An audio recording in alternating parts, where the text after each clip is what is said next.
Hello बच्चों। Good morning सभी को। मैं अजय कुमार जिला शिक्षा विभाग की ओर से आपको बहुत सारा स्वागत करता हूं।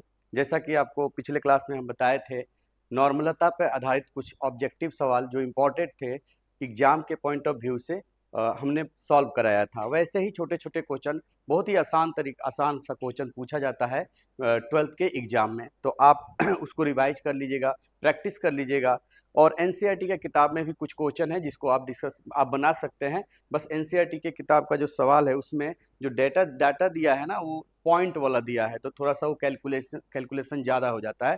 अन्यथा फॉर्मूला तो वही है जो हमने बताया था। ठीक है। पिछले क्लास में हम आपको डिस्कस किए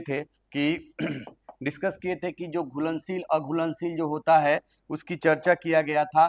किस आधार पर हम किसी विलेय को जल में घुलनशील या अघुलनशील कहते हैं। इसके लिए हम आपको ये दो तरीका बताए थे। कोई भी पदार्थ जल में तभी घुलेगा जब वो दो शर्तों को पूरा करता हो। दो में से कोई भी एक शर्त को क्या करता है, पूरा करता है। जैसे अगर जल में किसी को घुलना है तो वो ध्रुवित होना चाहिए, यानी पोलर होना चाहिए। यानी उस वैसा यौगिक जो क्या हो, प्लस माइनस में क्या हो, टूटता हो, उससे हम क्या कहेंगे, पोलर कहेंगे।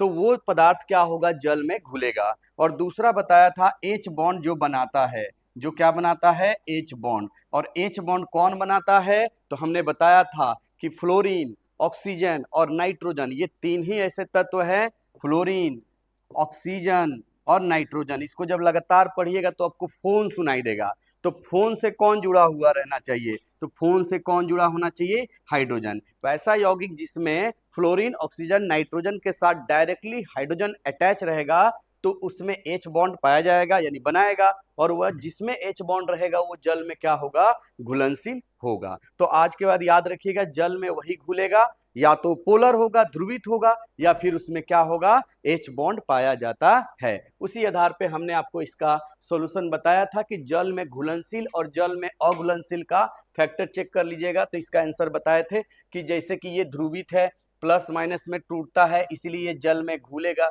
ये भी ध्रुवित है, ये भी प्लस माइनस में टूटेगा तो ये जल में घुलेगा। ये भी आपको पता है प्लस माइनस में टूटता है तो ये भी जल में क्या होगा, घुलेगा। लेकिन बेंजीन याद रखिएगा, एक और होता है कार्बन टेट्राक्लोराइड। ये दो याद रखिएगा, बार बार एग्जाम में आता है, बेंजीन और टेट्राक्लोराइड। बेंजीन और टेट्राक्लोराइड जो होता है, ये दो ऐसे होते हैं जो नॉन पोलर होते हैं। क्या होते हैं, नॉन पोलर, जिसको हम कहते हैं अध्रुवित कहते हैं। चलिए, अध्रुवित का मतलब जिसमें प्लस माइनस में नहीं टूटेगा, तो बेंजीन हो गया, ग्लूकोज हो गया, ये सब चीजें जो होते हैं नॉन पोलर होते हैं। लेकिन जो बेंजीन होता है इसमें और कार्बन टेट्राक्लोराइड में एच बॉन्ड भी नहीं पाया जाता है। इसका मतलब ना तो ये ध्रुवित है और ना ही इनमें एच बॉन्ड पाया जाता है। इस वजह से ये दोनों के दोनों जल में अघुलनशील होते हैं, या इनमें वो चीजें नहीं घुलेगी। बेंजीन एक लिक्विड है।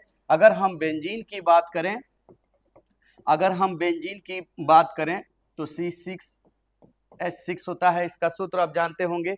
तो बेंजीन की अगर बात करें, ये लिक्विड है, तो इसके अंदर अब ये चूंकि अध्रुवित है यानी नॉन पोलर है, तो ये इसके अंदर कोई भी वैसा पदार्थ वही घुलेगा जो क्या होगा, नॉन पोलर होगा। क्या होगा, नॉन पोलर होगा। ठीक है।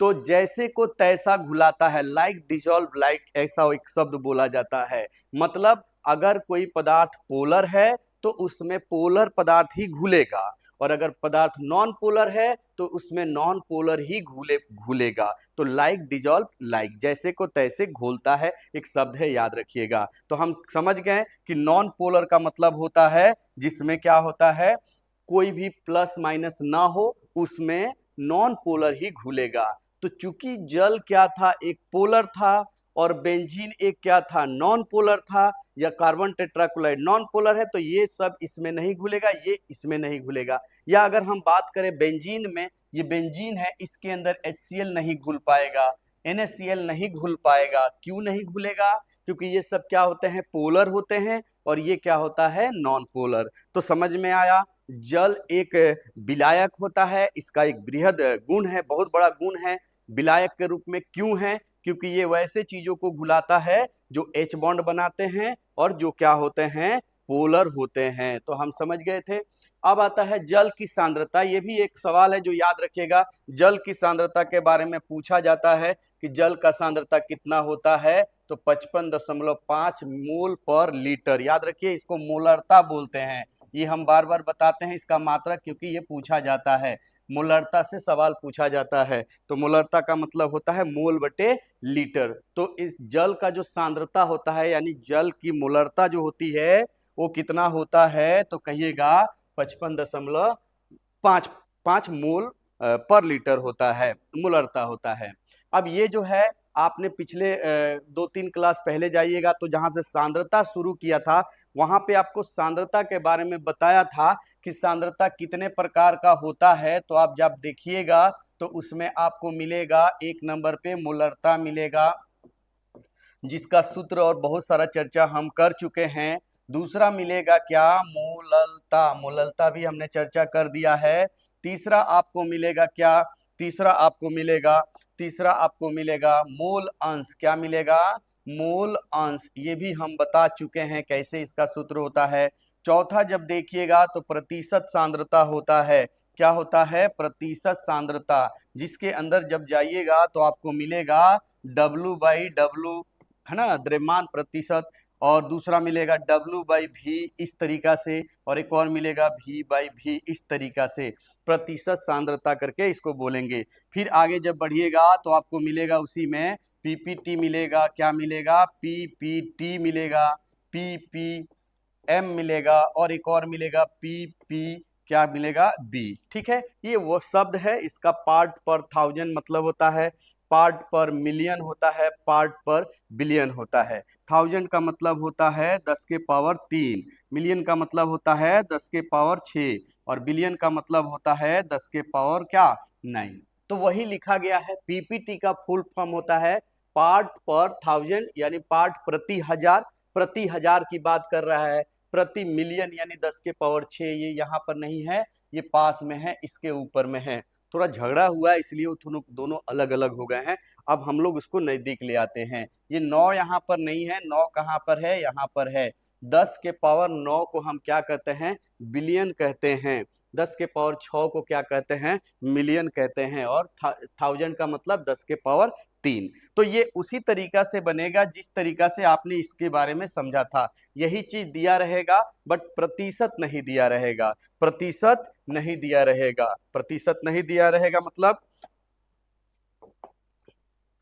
प्रतिशत नहीं दिया रहेगा का मतलब क्या हो जाएगा इसके अंदर, एक मिनट एक मिनट,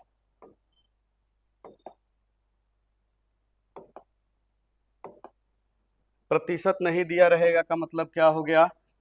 जैसे मान लीजिए पीपीटी अगर दिया रहेगा तो इसके सवाल कैसे बनेंगे, इसका सवाल कैसे बनेंगे, कैसे बनेंगे, तो इसका दिया रहेगा जैसे 10 पीपीटी W/V, तो जैसे 10 PPT W/V, बिलियन दिया रहेगा, NaOH का बिलियन दिया रहेगा। मान लीजिए NaOH का क्या दिया रहेगा, बिलियन। क्या ये सेम नहीं है जो कुछ दिन पहले आपको इस तरीका से बताए होंगे, 10% W/V, NaOH बिलियन। तो आप समझ सकते हैं कि ये सेम है। ये क्या है, ये दोनों क्या है, सेम है। बस अंतर ये है कि यहाँ प्रतिशत है और यहाँ क्या है, PPT है।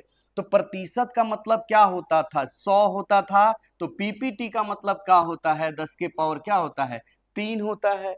ठीक है, ऐसे ही अगर लिखा रहेगा 5 ppm W/V NaOH या NaCl बिलियन लिखा रहेगा, तो ये तो उसी तरीका से हो जाएगा। इसका मतलब बस ये वाला जो है, यहाँ 100 जहां लिखते थे वहां 100 नहीं लिखाएगा, वहां पर लिखाएगा आपका क्या, 10 के पावर 6। चलिए देखते हैं कैसे ये किस तरीका से ये लिखा जाएगा। तो हम क्या लिखेंगे, इसका अर्थ हम बता चुके हैं पहले भी, एक बार और बताते हैं। प्रतिशत में बताए थे, अब आपको PPT में बता रहे हैं, PPB में बता रहे हैं। इसका मतलब होता है 5, चूंकि 5 लिखा है। ऊपर देखेंगे W है तो क्या लिखेंगे, ग्राम, 5 ग्राम, और नाम देखिए क्या है, NaCl, तो लिख देंगे NaCl। ठीक है, 5 ग्राम NaCl। अगर प्रतिशत रहता था तो यहाँ 100 लिखते थे, लेकिन चूंकि प्रतिशत नहीं है, अब दिया है क्या पीपीएम, तो लिखेंगे 10 के पावर 6। तो पीपीएम के लिए 6 लिखेंगे 10 के पावर, पीपीटी के लिए 10 के पावर 3 लिखेंगे, और पीपीबी का मतलब होता है 10 के पावर 9, तो लिखेंगे इतना। अब यहाँ क्या लिखें, तो नीचे देखेंगे भी दिया है तो क्या लिखेंगे ml लिखेंगे। तो इस तरीका से ये हो जाएगा ml। अब क्या लिख देंगे बिलियन, बिलियन में क्या है उपस्थित है, बिलियन में उपस्थित है। इस तरीका से आप क्या करेंगे, अब आप यहां से सवाल को अगर पूछता है कि इसकी मोलरता ज्ञात कीजिए, या पूछेगा इसकी मोललता ज्ञात कीजिए, तो आगे जो प्रोसीड कर लेंगे उसी तरीका से जैसे हमने आपको पहले बताया हुआ था। इसके आगे का सवाल वैसे ही बनेगा, बस याद रखेंगे कि ये जो VML है वो 10 के पावर 6 करके है, ठीक है। तो सेम वैसा ही है जैसे प्रतिशत का होता है, ठीक है। ये था आपका प्रतिशत से। अब आता है नॉर्मलता। तो जैसा कि हमने आपको बताया था, पहले पढ़े थे मोलरता, फिर पढ़े थे मोललता, फिर पढ़े थे मोलंस, फिर पढ़े थे प्रतिशत सांद्रता। उसके बाद आज आपको पीपीटी, पीपीबी, पीपीएम के बारे में समझाया, सेम प्रतिशत के जैसा ही होता है। और अब आता है क्या नॉर्मलता के बारे में। किसके बारे में, नॉर्मलता के बारे में हम लोग पढ़ते हैं कि नॉर्मलता किसे कहते हैं। एक फॉर्मूलता भी होता है लेकिन यहाँ पे आपको नहीं पढ़ना है, तो नॉर्मलता के बारे में पढ़ेंगे। प्रति लीटर बिलियन में विलेय की ग्राम तुल्यांकों की संख्या को ही क्या कहते हैं, नॉर्मलता कहते हैं। नॉर्मलिटी का फॉर्मूला या परिभाषा वैसा ही है जैसा मोलरता का आपने पढ़ा था। मोलरता में भी आप ऐसे ही पढ़े थे कि प्रति लीटर बिलियन में उपस्थित विलेय की मोलों की संख्या को, विलेय की मोलों की संख्या को, यहां आप वहां लिखते थे मोलों की संख्या को ही क्या कहते हैं, मोलरता कहते हैं। याद आ गया। मोलरता में और नॉर्मलता में थोड़ा सा अंतर है। वहां पर हम बोलते थे प्रति लीटर बिलियन में उपस्थित विलेय की मोलों की संख्या, और अब यहां हम बोलेंगे ग्राम तुल्यांकों की संख्या को ही क्या कहते हैं, नॉर्मलता कहते हैं। ग्राम तुल्यांकों की संख्या को ही क्या कहते हैं, नॉर्मलता कहते हैं। ग्राम संख्या की तुलना में इसे एन से सूचित करते हैं। क्या होता है ये अभी हम आपको बताने वाले हैं। ग्राम तुल्यांक कैसे निकलता है, इसे क्या चीज से सूचित करते हैं, एन से सूचित करते हैं। क्या चीज से, एन से सूचित करते हैं, कैपिटल एम से। वहां पर हम एम बोलते थे, यहां पर हम कैपिटल एन बोलते हैं। इसका मात्रक क्या होता है, तो ग्राम तुल्यांक बटे लीटर होता है, ठीक है। तो इससे क्या चीज से सूचित करते हैं, एन से सूचित करते हैं। अगर हम इसकी परिभाषा के अनुसार अगर फॉर्मूला बनाएं तो ये हो जाएगा, ऊपर में क्या हो जाएगा, ग्राम तुल्यांक। क्या हो जाएगा, ग्राम तुल्यांक की संख्या ऊपर हो जाएगा, और नीचे में हो जाएगा प्रति का मतलब बटा होता है, तो प्रति लीटर कह रहा है, इसका मतलब नीचे में क्या लिख दिया जाएगा, लीटर लिख दिया जाएगा, ठीक है। ये जैसे हम वहां पढ़ते थे तो वहां पर मोलरता का सूत्र कैसे लिखते थे, तो मोलों की संख्या ऊपर लिखते थे, मोलों की संख्या लिख देते थे, ठीक है, और बट्टा में क्या लिख देते थे, लीटर लिख देते थे। मोलों की संख्या को हम एन से डिनोट करते हैं, लीटर को एल से डिनोट किया जाता है। यहाँ पे भी उसी तरीका से अगर हम कहें ग्राम तुल्यांक की संख्या को हम लोग क्या चीज से कहेंगे, ग्राम तुल्यांक की संख्या को हम लोग ई कहेंगे। ई हो जाएगा समतुल्य भार, और उसको हम डिवाइड करेंगे किससे, एन फैक्टर से डिवाइड कर देंगे, तो समतुल्य मतलब आ जाएगा यहाँ पर इस तरीका से। इसका सूत्र अगर लिखना चाहें तो वैसे ही सूत्र लिखाएगा जैसे इसका लिखते थे। मोलों की संख्या को कैसे निकालते थे, एम डैश कैसे लिखते थे, दिया गया द्रव्यमान, दिया गया द्रव्यमान क्या था, W, गुना में क्या था 1000, बट्टा में क्या लिखते थे, एम डैश, और गुना में क्या लिखते थे, VML लिखते थे। क्या लिखते थे, VML। आपको पता है जैसे ये 1000 है, अगर ये 1000 को यहाँ भाग दे देंगे तो उसको क्या चीज से लिखा जाता था, लीटर में लिखा जाता था। उसी तरीका से यहाँ पर हम कह सकते हैं, सेम वैसे ही फॉर्मूला यहाँ पर लिखाएगा। यहाँ पर क्या हो जाएगा, दिया गया द्रव्यमान गुना में हो जाएगा 1000, गुना में होगा 1000, और बट्टा में होगा समतुल्य भार। समतुल्य भार को क्या चीज से डिनोट करेंगे, ई से डिनोट किया जाता है, और गुना में हो जाएगा क्या, VML। ये इसका क्या बनकर आएगा, ये इसका सूत्र बनकर आएगा। थोड़ा सा यहाँ पर अलग है, थोड़ा सा यहाँ पर ई है और यहाँ पर क्या है, एम डैश है। एम डैश का मतलब होता है अनुभार कहते थे, और यहाँ पर जो ई दिख रहा है इसे कहते हैं समतुल्य भार। क्या कहते हैं, समतुल्य भार कहते हैं, समतुल्य भार। अब समतुल्य भार कैसे निकाला जाता है ये आपको सीखना पड़ेगा। फिर से एक बार फॉर्मूला के तहत बता देते हैं। परिभाषा आप सेम रखेंगे, बस याद रखें यहाँ पर ग्राम तुल्यांकों की संख्या लिखेंगे तो नॉर्मलता कहलाएगा, और अगर मोलों की संख्या कहेंगे तो उसे मोलरता कहते हैं। सूत्र भी लगभग समान है। सूत्र क्या है, W into 1000 divided by M dash गुने VML है, और यहाँ पर आपका है W इंटू 1000 ई गुने क्या है, VML है। अब अगर बात करें यहाँ पर ई क्या है तो समतुल्य भार है। समतुल्य भार कैसे निकाला जाता है, तो इसका एक सूत्र होता है जो आप 11th क्लास में पढ़े होंगे। कैसे निकाला जाता है, तो इसका होता है अनुभार, अनुभार और बट्टा में होता है क्या, एन फैक्टर। याद आ रहा है, नहीं याद आ रहा है तो याद आ जाएगा, आपको समझाया जाएगा।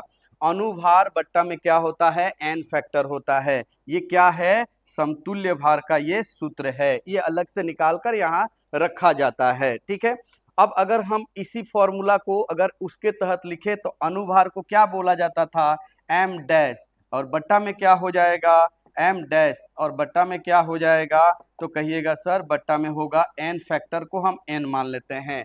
थोड़ी देर के लिए यही फॉर्मूला को यहाँ रखते हैं तो ये बनकर आएगा क्या, W इंटू 1000, 1000 डिवाइडेड बाई क्या हो जाएगा, एम डैश, और बट्टा में क्या होगा, एन, गुना में होगा VML। ठीक है, ये जो बट्टा दिख रहा है ये बट्टा का बट्टा ऊपर गुना हो जाता है, तो आप इसको जब यहाँ से हटाएंगे, जब यहाँ से हटाएंगे तो ये बन जाएगा आपका, ये एम डैश नीचे रह जाएगा और गुना में यहाँ लिख देते हैं क्या, एन लिख देते हैं। जैसे आप एन यहाँ लिखेंगे तो ये जो सूत्र है ये आपको पूरा पूरा सेम हो गया इसके जैसा। देखिए कोई अंतर है तो कहिएगा नहीं सर ये तो सेम हो गया। इसको हम क्या बोलते हैं, तो इसको हम मोलरता कहते हैं। क्या कहते हैं, मोलरता। तो यहाँ से लिख सकते हैं कि इसके जगह पर हम क्या लिखेंगे, एम, इंटू में क्या लिखेंगे, एन, और बराबर हो जाएगा क्या, एन फैक्टर। तो ये सूत्र बनकर आया जो कि आपको 12th क्लास के ऑब्जेक्टिव में भी आई है। N into N equal to M into N होता है। इस पर अभी सवाल बनाएंगे। बस इतना जो हमने चर्चा किया इसमें आपको नॉर्मलता का परिभाषा याद रखेंगे, नॉर्मलता का मात्रक याद रखेंगे, और इसका एक सूत्र याद रखेंगे कैसे बनाया हमने। ये मोलरता का परिभाषा, मोलरता का सूत्र, मात्रक याद रखेंगे, और ये रिलेशन वेरी वेरी इंपॉर्टेंट है। इससे आधारित आपका ऑब्जेक्टिव पूछा जाता है। इस पे आधारित कैसे पूछा जाता है सवाल हम बनाएंगे। ये भी आपको समझाएंगे कि यहाँ एन फैक्टर का क्या मतलब होता है, ये भी हम समझने की कोशिश करेंगे। जैसा कि हमने बताया कि अगर आपको नॉर्मलता निकालना है तो आप कैसे निकाल सकते हैं, बिना आप समतुल्य भार निकाले कैसे निकाल सकते हैं, तो आप मोलरता निकाल लीजिए, मोलरता निकाल लीजिए और गुना में कर दीजिए क्या, एन। एन क्या है, तो एन के बारे में समझ लेते हैं। ठीक है, एसिड अगर रहेगा, कोई अम्ल रहेगा तो उसकी बेसिसिटी की संख्या, ठीक है, बेस रहेगा तो उसकी एसिडिटी की संख्या, ठीक है ना। अगर कोई लवण है तो उस पर कुल चार्ज, धनात्मक चार्ज कितना होगा, ऋणात्मक चार्ज कितना होगा, वो हो जाएगा। और अगर कोई रिडॉक्स रिएक्शन है तो उसमें ऑक्सीकरण अवस्था कितना बदल रहा है, कि ऑक्सीकरण संख्या कितनी चेंज हो रहा है, वो हो जाएगा। यानी एन जो होता है ये बहुत सारे शब्दों को क्या करता है, रिप्रेजेंट करता है। अम्ल के बारे में अगर रहेगा, जैसे मान लीजिए HCl रहेगा, तो HCl को तोड़िएगा तो एक H प्लस में टूटेगा और एक Cl माइनस में टूटेगा। तो जितना H देता है, प्रोटॉन देता है, कोई अम्ल जितना H प्लस त्यागता है या हटाता है, उसको हम क्या बोलते हैं, बेसिसिटी बोलते हैं। ये अम्ल है, अम्ल का क्या हो जाएगा, अम्ल का बेसिसिटी कितना हो जाएगा, तो आप कहिएगा सर इसका 1 हो जाएगा। यही हमारा क्या बन जाएगा, एन बन जाएगा। क्या बन जाएगा, एन। ठीक है, तो पहला टर्म हम समझ गए कि अम्ल का जितना H देगा उसी को हम क्या बोलेंगे, बेसिसिटी बोलेंगे और वही हमारे लिए एन का काम करेगा।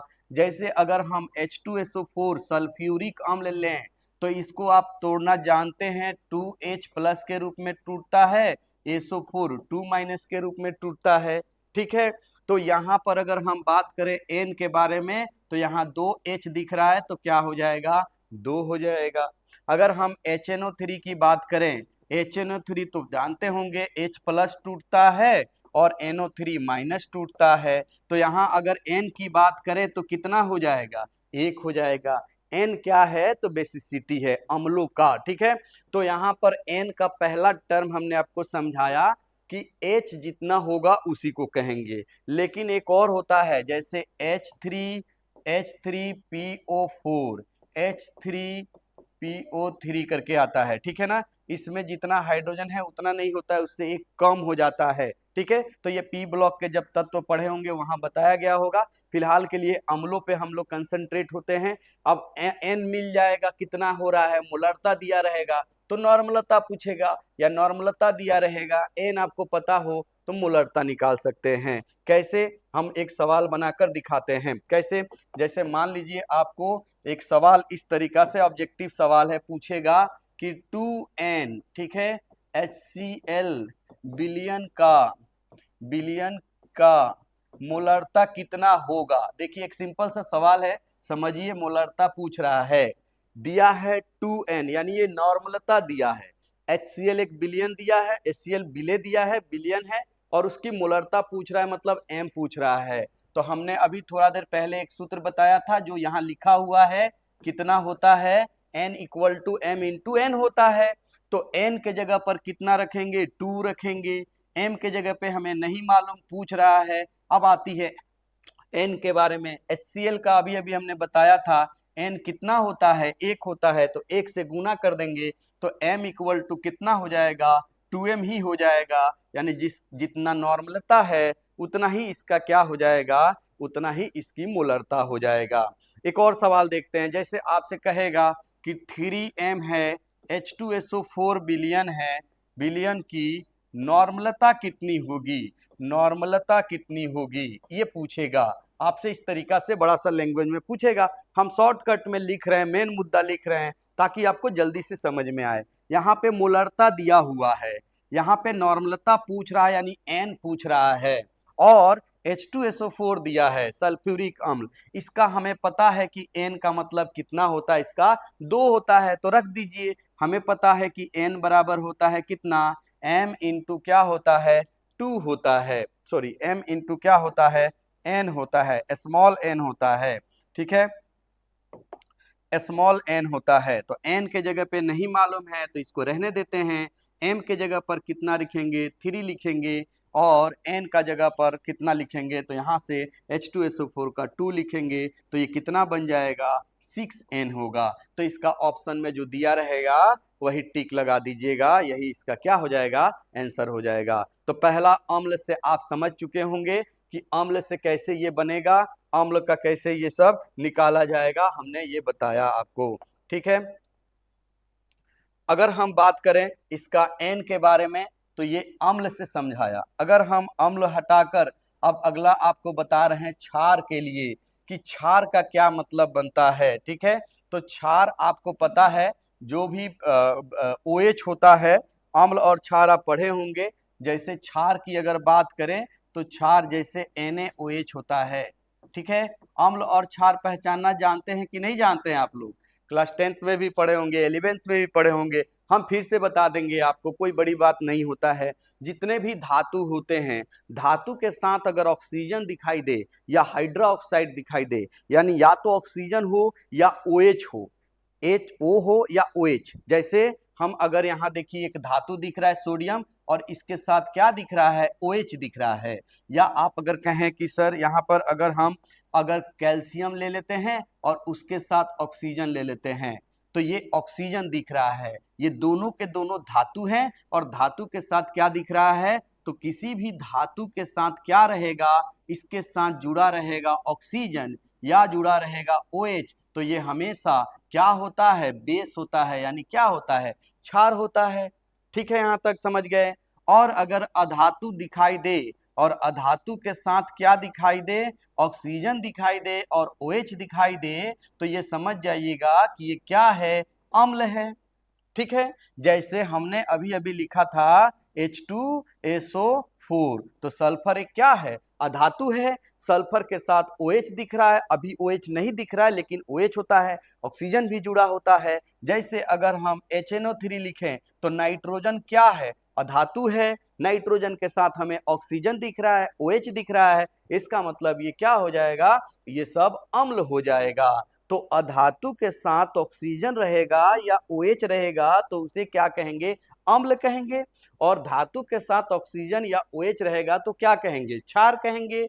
अब जितनी OH रहेगा उसी को हम एसिडिटी कहते हैं। धातु क्या कहते हैं, धातु का एसिडिटी कहते हैं। क्या कहते हैं, एसिडिटी कहते हैं। देखते हैं, क्षार यानी बेस का हम एन फैक्टर बता रहे हैं, कैसे निकालेंगे एन फैक्टर वही चर्चा कर रहे हैं। तो एन के बारे में पहला हमने बताया कि अम्ल जो होते हैं वो जितना क्या होता है, अम्ल की बेसिसिटी बोलते हैं। ठीक है, और दूसरा बता रहे हैं क्षार का, तो क्षार की क्या हो जाता है, एसिडिटी हो जाती है। जैसे आपको हम बता रहे थे NaOH, तो आप जानते हैं Na+ और क्या होता है OH-। इसमें OH- की संख्या कितनी है, तो कहिएगा सर OH- की संख्या 1 है, तो यहाँ N का वैल्यू कितना हो जाएगा, 1 हो जाएगा। ठीक है, ऐसे ही और भी क्षार ले सकते हैं, जैसे KOH दे दिया जाए तो KOH के लिए N आपको पता है डायरेक्ट N का वैल्यू कितना हो जाएगा, तो OH जितना दिख रहा है वही हो जाएगा, तो इसका हो जाएगा कितना, तो इसका हो जाएगा आपका 1 हो जाएगा। तो इस तरीका से हम कह सकते हैं कि अम्ल का, क्षार का एसिडिटी जितना होगा अर्थात जितना OH देगा उतना ही उसका N फैक्टर होगा जो यहाँ पर लिखा गया है। ठीक है, अगर लवणों की बात करें NaCl जैसे, इसमें तो ना तो ये अम्ल है ना तो ये क्षार है, क्योंकि अम्ल होता तो इसमें नॉन मेटल यानी अधातु के साथ ऑक्सीजन या OH रहता, और अगर ये क्षार रहता तो धातु के साथ ऑक्सीजन या OH रहता। तो ये क्या है, ये लवण है। एक्चुअली में ये बना है किससे, तो एक क्षार से, और एक किससे बना है, अम्ल से। ये अम्ल है और ये क्या है, क्षार है। जब ये दोनों आपस में अभिक्रिया किए होंगे, एक अम्ल और एक क्षार बहुत तेजी से आपस में रिएक्शन करता है, तो बनता है क्या, एक लवण बनता है। और साथ में आप देखिएगा तो यहाँ से OH और यहाँ से H गायब हुआ होगा, तो ये Na और ये Cl मिलके लवण, और यहाँ OH और H मिलके क्या बना होगा, H2 बना होगा। ठीक है, हम अभी आपको रिएक्शन नहीं समझा रहे हैं, लेकिन छोटी छोटी जानकारी अगर आपको नहीं रहती है तब आपके लिए केमिस्ट्री क्या हो जाता है, बहुत ही हार्ड हो जाता है। लेकिन जहाँ पे जो छोटी चीजें बताने लायक होगा जरूर हम बताएंगे, उससे क्या होगा कि आपको कंसेप्ट क्लियर होते चलेगा। जैसे अभी हम आपको एन फैक्टर बता रहे थे, उसी दौरान आपको थोड़ा सा क्षार और अम्ल को पहचानना सिखा दिए। आप याद रखेंगे, इसको कॉपी के ऊपर लिख लेंगे, रट लेंगे कि जो धातु होते हैं उसके ऑक्साइड और हाइड्रोक्साइड जब भी होंगे वो क्षार होंगे, और अधातु के ऑक्साइड और हाइड्रोक्साइड क्या हो जाएंगे, अम्ल हो जाएंगे, है ना। तो इस तरीका से अब ये जो NaCl है, इसकी अगर हम बात करें, NaCl लवण है, तो लवण के ऊपर जो होता है धन आयन या ऋण आयन पे जो चार्ज होता है, तो जब इसको आप तोड़ते हैं तो आपको पता है Na+ आता है और Cl- आता है। या तो धन आयन लीजिए या तो ऋण आयन लीजिए, धन आयन या ऋण आयन, किसी एक को आप क्या कीजिएगा, किसी एक को ले लीजिए और इसकी जो आवेश है उसी को एन फैक्टर मान लीजिएगा। तो NaCl के लिए एन फैक्टर का मान यानी एन का कितना मान हो जाएगा, 1 हो जाएगा, ये हो जाएगा। उसी तरीका से आता है जो रिडॉक्स रिएक्शन आप पढ़ेंगे, जो अगला चैप्टर है वो हम आपको बताएंगे, इसके बाद वाला चैप्टर, उसमें एक टर्म आएगा रिडॉक्स रिएक्शन। ठीक है ना, ऑक्सीडेशन रिएक्शन होगा, रिडक्शन रिएक्शन होगा, वहीं पर आएगा एक रिडॉक्स रिएक्शन। तो रिडॉक्स रिएक्शन के अंदर जो आवेश बदलता है उसी को लिया जाता है। तो खैर उतना दूर तक नहीं जाना है, आपको सिंपली अम्ल देगा या क्षार देगा और उसी से आपको पूछेगा नॉर्मलता के बारे में। हमको लगता है आपको समझ में आया कैसे निकाला जाता है। ठीक है, अगर आपको समझ में आया तो इस क्वेश्चन का आंसर देंगे। कैसे देंगे? मान लीजिए आपको कहेगा 6m, ठीक है ना, कहेगा HNO3 बिलियन की बिलियन की बिलियन की नॉर्मलता कितनी होगी, आपसे ये पूछा जाए, नॉर्मलता होगी, ये आपसे पूछेगा और इसका ऑप्शन में दिया रहेगा 3n, बी में दिया रहेगा 2n, सी में दिया रहेगा 9n और डी में दिया रहेगा 6n। तो कैसे बनाएंगे? तो आपको दिया हुआ है क्या? तो कहिएगा सर मोलरता दिया हुआ है, कितना दिया हुआ है? 6 दिया है। और आपको पता है n के बारे में, HNO3 अधातु के ऑक्साइड या हाइड्रो ऑक्साइड अम्ल होते हैं, तो इसकी बेसिसिटी यानी H कितना दिख रहा है? 1, यानी इसमें से H+1 निकलेगा। और अगर बात करें हमें नॉर्मलता तो नहीं मालूम है, अब क्या करेंगे? इसका फॉर्मूला उपयोग करेंगे। तो n इक्वल टू होता है m इंटू क्या होता है? n रख दीजिए, m का वैल्यू 6 है, n का वैल्यू 1 है, गुना करेंगे तो कितना हो जाएगा? 6 हो जाएगा। तो इस तरीका से आप कह सकते हैं कि नॉर्मलता अगर निकालना हो तो जरूरी नहीं है कि आप क्या करेंगे, उसका फॉर्मूला यूज करेंगे। हालांकि फॉर्मूला यूज करना भी आप समझ जाएंगे कैसे होता है फॉर्मूला, ये भी आपको थोड़ा सा हम आपको बता देते हैं। नॉर्मलता का सूत्र जब आप लिखते हैं तो उसकी सूत्र आता है W इंटू क्या आता है? 1000 डिवाइडेड बाई आता है m डैश डिवाइडेड बाई आता है E, आता है यहाँ पर E, और गुना में होता है क्या? VmL। इस E को हम अलग से आपको बताए थे कि E कैसे निकलता है। E कैसे निकलता है? तो E बराबर होता है m dash divided by n factor. n factor के बारे में हमने आपको बताया कि अम्ल रहेगा तो उसकी H प्लस देख लीजिएगा, और अगर क्षार रहेगा तो उसकी आप क्या देख लेंगे? OH माइनस दे देंगे। लवण रहेगा तो उसके लिए आप क्या देख लेंगे? तो उसमें कुल चार्ज देख लीजिएगा, धन आयन और ऋण आयन, कुल प्लस या माइनस देख लीजिएगा। रिडॉक्स रिएक्शन अगर रहता है, रिडॉक्स रिएक्शन अगर हम आगे चलकर बताएंगे, ये रिएक्शन का शॉर्ट फॉर्म लिखा गया है, तो उसमें चार्ज कितना चेंज होता है? चेंज इन चार्ज कह सकते हैं। चार्ज में कितना चेंज इन चार्ज कह सकते हैं। चार्ज में कितना परिवर्तन, आवेशों में कितना परिवर्तन होता है, वो सब बातें हो जाएगी। बस यही है, एन फैक्टर पता चल जाएगा। बाकी तो फॉर्मूला हमने बता ही दिया कि इसका फॉर्मूला किसके जैसा होता है। तो इसकी फॉर्मूला होता है आपका मोलरता के जैसा ही होता है, बस उसमें एन फैक्टर एक अलग से निकाला जाता है। ठीक है, अब आता है हम लोग को विलेयता के बारे में पढ़ेंगे। यहाँ पर आपका अगला टर्म जो आता है वो विलेयता होता है। विलेयता, ठीक है, विलेयता का मतलब सॉल्युबिलिटी होता है, विलेयता, ठीक है ना, जिसको हम लोग अंग्रेजी में क्या बोलते हैं? सॉल्युबिलिटी कहते हैं। कोई भी पदार्थ किसी पदार्थ में घुल जाता है, जैसे मान लीजिए हम जल ले लेते हैं, इस जल के अंदर हम शुगर यानी चीनी को घुलाना चाहते हैं, ठीक है, इसके अंदर ये जल है और इसमें हम घुलाना चाहते हैं, किसको? चीनी को घुलाना चाहते हैं, ठीक है। तो चीनी की अधिकतम मात्रा जो इस जल के निश्चित मात्रा में, ऐसा नहीं कि पानी डालते जा रहे हैं, जल फिक्स हो गया, ग्लास में भर दिए, अब इसमें हम चीनी घुलाते जाते हैं, घुलाते जाएंगे, ठीक है। एक टाइम ऐसा आएगा जब चीनी घुलना बंद हो जाएगा, चीनी का दाना दाना दिखेगा, इसका मतलब चीनी अपना मैक्सिमम सॉल्युबिलिटी यानी विलेयता को प्राप्त कर चुका है। किसी भी विलेय का वो अधिकतम मात्रा जो विलायक में घुल जाए उसे हम क्या कहते हैं? विलेयता कहते हैं। क्या कहते हैं? विलेयता। मान लीजिए कि अगर हम 200 ग्राम 200 मिलीलीटर क्या ले लेते हैं? जल ले लेते हैं, और ये देखा कि चीनी जब इसमें घुलाते हैं तो 50 ग्राम तक ही घुल पाया। कितना? 50 ग्राम। जैसे 51 ग्राम यानी 1 ग्राम ज्यादा डाल रहे हैं तो वो नहीं घुल पा रहा है, वो दाना दाना रह जा रहा है, ठीक है।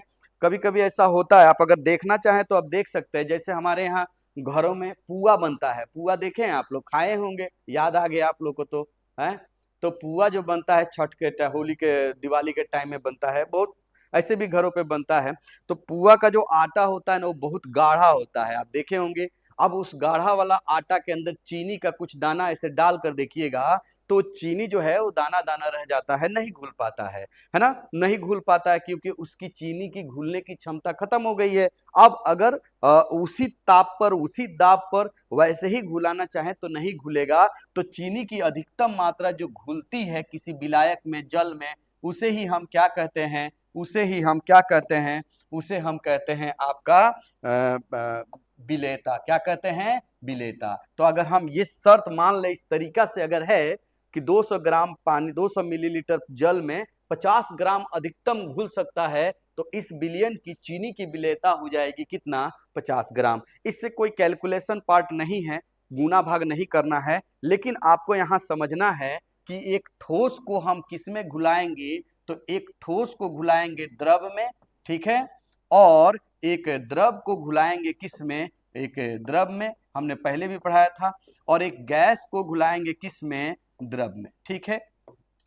ये तीन विलेय है, ये हमेशा विलायक रहेगा, यानी हम दो ही पदार्थों का इसमें पढ़ रहे हैं, एक को दूसरे में घुलाएंगे, एक को दूसरे में घुलाएंगे, इस तरीका से, ठीक है। तो ठोस को द्रव में घुलाएंगे, क्या क्या शर्त हो सकता है, गैस को द्रव में घुलाएंगे, क्या क्या शर्त होगा, ठीक है। तो पहले हम ठोस को द्रव में घुलाते हैं और उसकी विलेयता को चेक करते हैं, ठीक है। यानी किसी चीनी को जल में घुलाते हैं और इसकी विलेयता के बारे में बात करते हैं। तो दो चीजें होती है, एक होता है दाब और एक होता है ताप, ठीक है। दाब और ताप, प्रेशर और टेम्परेचर, है ना। हमने बताया कि चीनी ज्यादातर 50 ग्राम घुला, अब नहीं घुल सकता है, लेकिन आप घुला सकते हैं। अगर इसको गर्म कर दीजिएगा तो जो चीनी और डालिएगा वो पिघल कर, घुल कर मिल जाएगा उसके अंदर। तो समझ सकते हैं कि जब किसी ठोस को द्रव में घुलाते हैं तो उसमें ताप का असर पड़ता है, लेकिन दाब का कोई असर नहीं पड़ता है। क्या कहना चाह रहे हैं? दाब का कोई असर नहीं पड़ता है का मतलब, अगर आप चीनी धीरे से डालिए या दबा के डालिए, कोई फर्क नहीं पड़ेगा, चीनी जितना घुलना है उतना ही घुलेगा।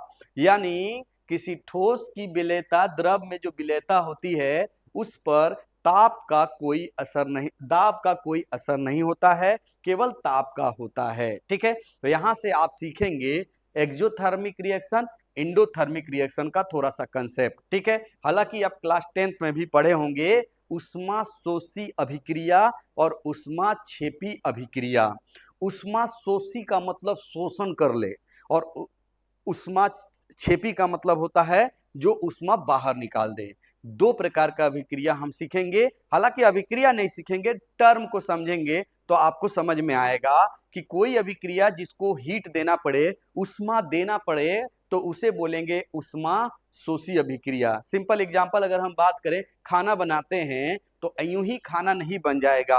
अगर हम कुकर में दाल चावल और दाल पानी नमक हल्दी डाल के और उसको गैस पे रख दे और नहीं, गैस को ऑन नहीं करे, जलाए नहीं, तो कितने दिनों में बन जाएगा दाल? तो आप कहिएगा सर दाल नहीं बन पाएगा, क्योंकि उसके लिए क्या चाहिए? उष्मा देना पड़ेगा, गर्मी देना पड़ेगा, उष्मा दिया जाता है, उसके अनुसार उष्मा देना पड़ता है। तो ऐसे ही बहुत सारा अभिक्रिया है जिसको कराने के लिए हमें उष्मा देना पड़ता है, तो वो सोख लेता है, इसीलिए उसका नाम उष्मा शोषी हो जाएगा। और कुछ अभिक्रिया ऐसा है जो उसमें से उष्मा बाहर निकलता है, जैसे आप देखे होंगे कैल्शियम कार्बाइड होता है। कार्बाइड जानते होंगे बच्चे लोग, गांव देहात के बच्चे, वो जो केला वगैरह पकाने के लिए, फल को पकाने के लिए कार्बाइड खरीद के लाते हैं और उसको ऐसे रखकर थोड़ा सा पानी डालते हैं, गर्म हो जाता है। चूना में भी अगर पानी डालेंगे तो देखिएगा खौलने लगता है, तो खौल जाता है, जल जाता है शरीर मान लीजिए। तो वो कौन सा अभिक्रिया हुआ? उष्मा छेपी हो गया। दो प्रकार का, उष्मा देंगे, उष्मा हटाएंगे। उसी तरीका से ताप की अगर बात करें तो या तो ताप देंगे उष्मा शोषी, या ताप निकलेगा उष्मा छेपी। तो उस हिसाब से हम विलेयता के बारे में हम लोग पढ़ेंगे। तो नेक्स्ट क्लास में इसके बारे में पढ़ाया जाएगा आपको, उष्मा शोषी उष्मा छेपी किस तरीका से विलेयता को प्रभावित करता है, ताप और दाब, किन किन शब्दों में, किन किन जगहों पे द्रव को द्रव में नहीं, गैस को द्रव में घुलाएंगे, ठोस को द्रव में घुलाएंगे। और यहीं से आएगा हेनरी का नियम, यानी अगले क्लास में आप पढ़ने वाले हैं हेनरी का नियम और राउल्ट का नियम। इस साल जो अभी एग्जाम बीता है वहां आपसे पूछा हुआ था हेनरी का नियम, राउल्ट का नियम। 5 नंबर का सवाल 1 से 2 पूछा जाता है, 1 पूछा जाता है, 2 नंबर का 2 पूछा जाता है, और जो पूछा जाता है वो बहुत आसान है, हम आपको बता देंगे, याद करवा देंगे, याद कर लीजिएगा। आशा करते हैं कि आपको आज के पढ़ाए हुए चीज़ें नॉर्मलता वगैरह समझ में आया होगा। आप कॉपी पे इसको नोट डाउन करते चलिए, हम लोग बोर्ड पे पढ़ाते हैं, डिजिटल बोर्ड पे, ठीक है। तो आप इसको क्या करेंगे, आप अगर घर पे देखते हैं वीडियो तो उसको रोक दीजिए, रोक कर उसमें से नोट डाउन कीजिए। या हो सकता है हम मेरा पढ़ाया हुआ स्लो लग रहा होगा तो उसका स्पीड बढ़ा दीजिए, या अगर तेज लग रहा है तो स्लो कर दीजिए। मोबाइल पे तो सब सुविधा है। और इस तरीका से पूरा आप कंटेंट क्या करेंगे, कॉपी में बनाएंगे, प्रैक्टिस करेंगे। एक दिन में तो नहीं होगा, लेकिन एक दिन जरूर होगा कि आप केमिस्ट्री आपके लिए क्या होगा, बहुत आसान हो जाएगा। इन्हीं सब बातों के साथ ही आप सभी का धन्यवाद। Thank you.